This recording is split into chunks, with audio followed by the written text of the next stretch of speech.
A Little Princess by Frances Hodgson Burnett. Chapter 1. Sarah. Once on a dark winter's day, when the yellow fog hung so thick and heavy in the streets of London that the lamps were lighted and the shop windows blazed with gas, as they do at night, an odd-looking little girl sat in a cab with her father, and was driven rather slowly through the big thoroughfares. She sat with her feet tucked under her and leaned against her father, who held her in his arm, as she stared out the window at the passing people with a queer old-fashioned thoughtfulness in her big eyes. She was such a little girl that one did not expect to see such a look on her small face. It would have been an old look for a child of 12, and Sarah Crewe was only 7. The fact was, however, that she was always dreaming and thinking odd things, and could not herself remember any time when she had not been thinking things about grown-up people and the world they belonged to. She felt as if she had lived a long, long time. At this moment she was remembering the voyage she had just made from Bombay with her father, Captain Crewe. She was thinking of the big ship, of the Lascars passing silently to and fro on it, of the children playing about on the hot deck, and of some young officers' wives who used to try to make her talk to them and laugh at the things she said. Principally, she was thinking of what a queer thing it was that at one time one was in India, in the blazing sun, and then in the middle of the ocean, and then driving in a strange vehicle through strange streets, where the day was as dark as the night. She found this so puzzling that she moved closer to her father. "Papa," she said in a low, mysterious little voice, which was almost a whisper, "Papa." "What is it, darling?" Captain Crewe answered, holding her closer and looking down into her face. "What is Sarah thinking of?" "Is this the place?" Sarah whispered, cuddling closer to him.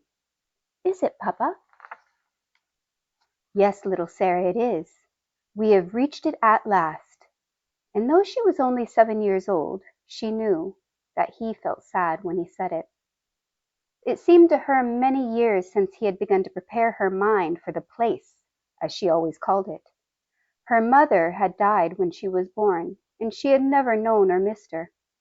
Her young, handsome, rich, petting father seemed to be the only relation she had in the world. They had always played together and been fond of each other. She only knew he was rich because she had heard people say so when they thought that she was not listening. And she had also heard them say that when she grew up she would be rich too. She did not know at all what being rich meant. She had always lived in a beautiful bungalow, and had been used to seeing many servants who made salams to her and called her Missy Sahib, and gave her her own way in everything. She had toys and pets and an ayah who worshipped her, and she had gradually learned that people who were rich had these things. That, however, was all she knew about it. During her short life, only one thing had troubled her, and that thing was the place she was to be taken to some day. The climate of India was very bad for children, and as soon as possible they were sent away from it, generally to England and to school. She had seen other children go away and had heard their fathers and mothers talk about the letters they received from them.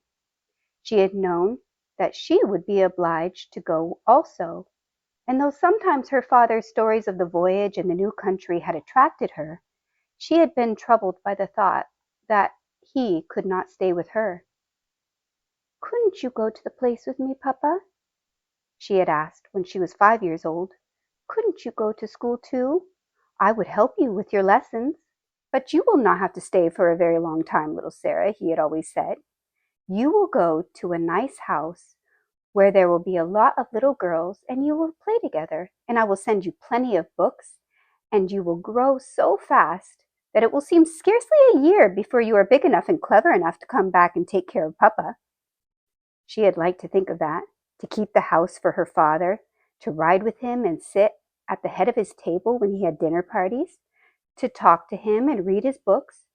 That would be what she most liked in the world. And if one must go to the place in England to attain it, she must make up her mind to go. She did not care very much for other little girls, but if she had plenty of books, she could console herself. She liked books more than anything else, and was, in fact, always inventing stories of beautiful things and telling them to herself.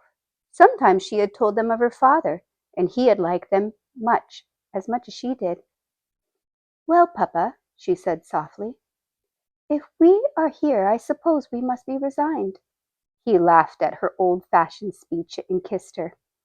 He was really not at all resigned himself, though he knew he must keep that a secret. His quaint little Sarah had been a great companion to him, and he felt he should be a lonely fellow when, on his return to India, he went into his bungalow knowing he not need to expect to see the small figure in its white frock coming toward to meet him. So he held her very closely in his arm as the cab rolled into the big, dull square in which stood the house which was their destination. It was a big, dull brick house exactly like all the others in its row, but that on the front door there shone a brass plate on which was engraved in black letters, "Miss Minchin, Select Seminary for Young Ladies." "Here we are, Sarah," said Captain Crewe, making his voice sound as cheerful as possible. Then he lifted her out of the cab, and they mounted the steps and rang the bell. Sarah often thought afterward that the house was somewhat like Miss Minchin. It was respectable and well furnished, but everything in it was ugly, and the very armchairs seemed to have hard bones in them. In the hall everything was hard and polished. Even the red cheeks of the moon face of the tall clock in the corner had a severe, furnished look. The drawing room into which they were ushered was covered by a carpet with a square pattern upon it, and the chairs were square, and a heavy marble timepiece stood upon the heavy marble mantel. As she looked down in one of the stiff mahogany chairs, Sarah cast one of her quick looks about her. "I don't like it, Papa," she said, "but then I dare say soldiers, even brave ones, don't really like going into battle." Captain Crewe laughed outright at this. He was young and full of fun, and he never tired of hearing Sarah's queer speeches. "Oh, little Sarah," he said, "what shall I do when I have no one to say solemn things to me? No one else is quite as solemn as you are." "But why do solemn things make you laugh so?" inquired Sarah. "Because you are so much fun when you say them," he answered, laughing still more. And then suddenly he swept her into his arms and kissed her very hard, stopping laughing all at once and looking almost as if tears had come into his eyes. It was just then that Miss Minchin entered the room. She was very like her house. Sarah felt tall and dull, and respectable and ugly. She had large, cold, fishy eyes, and a large, cold, fishy smile. It spread itself into a very large smile, when she saw Sarah and Captain Crewe. She had heard a great many desirable things of the young soldier from the lady who had recommended her school to him. Among other things, she had heard that he was a rich father who was willing to spend a great deal of money on his little daughter. "It will be a privilege to have charge of such a beautiful and promising child, Captain Crewe," she said, taking Sarah's hand and stroking it. "Lady Meredith has told me of her unusual cleverness. A clever child is a great treasure in an establishment like mine." Sarah stood quietly with her eyes fixed upon Miss Minchin's face. She was thinking something odd, as usual. "Why does she say I am a beautiful child?" she was thinking. "I am not beautiful at all. Colonel Grange's little girl, Isabel, is beautiful. She has dimples and rose-colored cheeks, and long hair, the color of gold. I have short black hair and green eyes. Besides which, I am a thin child and not fair at the least. I am one of the ugliest children I ever saw." She is beginning by telling a story. She was mistaken, however, in thinking she was an ugly child. She was not in the least like Isabel Grange, who had been the beauty of the regiment, but she had an odd charm of her own.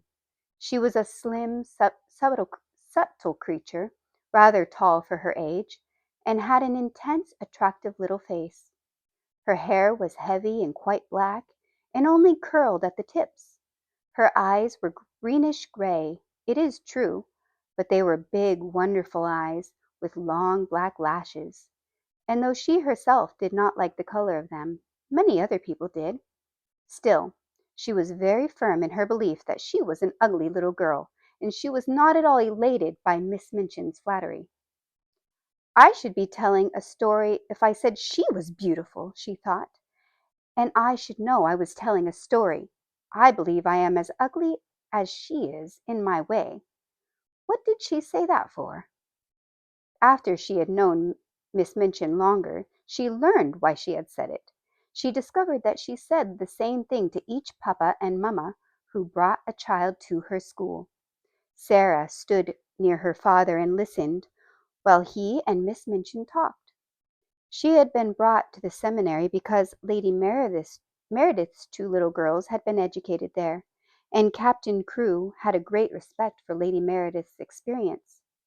Sarah was to be what was known as a parlor boarder, and she was to enjoy even greater privileges than a parlor boarders usually did. She was to have a pretty bedroom and a sitting room of her own. She was to have a pony and a carriage and a maid to take the place of the ayah who had been her nurse in India. I am not in the least anxious about her education, Captain Crewe said with his gay laugh, as he held Sarah's hand and patted it. The difficulty will be to keep her from learning too fast and too much. She is always sitting with her little nose burrowing in books. She doesn't read them, Miss Minchin. She gobbles them up as if she were a little wolf instead of a little girl. She's always starving for new books to gobble, and she wants grown-up books, great big fat ones, French and German as well as English, history and biography and poets and all sorts of things. Drag her away from her books when she reads too much. Make her ride her pony in the Row or go out and buy a new doll. She ought to play more with dolls. Papa, said Sarah, you see, if I went out and bought a new doll every day, I should have more than I could be fond of. Dolls ought to be intimate friends. Emily is going to be my intimate friend. Captain Crewe looked at Miss Minchin, and Miss Minchin looked at Captain Crewe. Who is Emily? She inquired.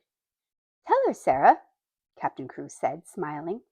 Sarah's green-gray eyes looked very solemn and quite soft as she answered, She is a doll I haven't got yet, she said. She is a doll Papa is going to buy for me. We are going out together to find her. I have called her Emily.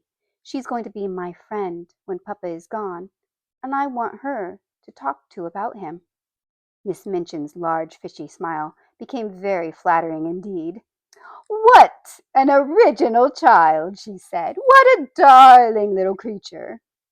Yes, said Captain Crewe, drawing Sarah close. She is a darling little creature. Take great care of her for me, Miss Minchin. Sarah stayed with her father at his hotel for several days. In fact, she remained with him until he sailed away again to India.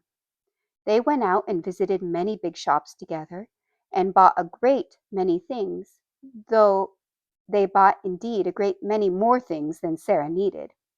But Captain Crewe was a rash, innocent young man, and wanted his little girl to have everything she admired, and everything he admired himself. So between them they collected a wardrobe much too grand for a child of 7. There were velvet dresses trimmed with costly furs, and lace dresses and embroidered ones, and hats with great soft ostrich feathers, and ermine coats, and muffs, and boxes of tiny gloves, and handkerchiefs and silk stockings in such abundant supplies that the polite young women behind the counters whispered to each other that the odd little girl with the big solemn eyes must be at least some foreign princess, perhaps the little daughter of an Indian Rajah. And at last they found Emily, but they went to a number of toy shops and looked at a great many dolls before they finally discovered her. I want her to look as if she wasn't a doll, really, Sarah said. I want her to look as if she listens when I talk to her. The trouble with dolls, Papa, and she put her head on one side and reflected as she said it, the trouble with dolls is that they never seem to hear. So they looked at big ones and little ones, at dolls with black eyes and dolls with blue, at dolls with brown curls and dolls with golden braids, dolls dressed and dolls undressed. You see, said Sarah, when they were examining one who had no clothes, if when I find her she has no frocks, we can take her to the dressmaker and have her things made to fit.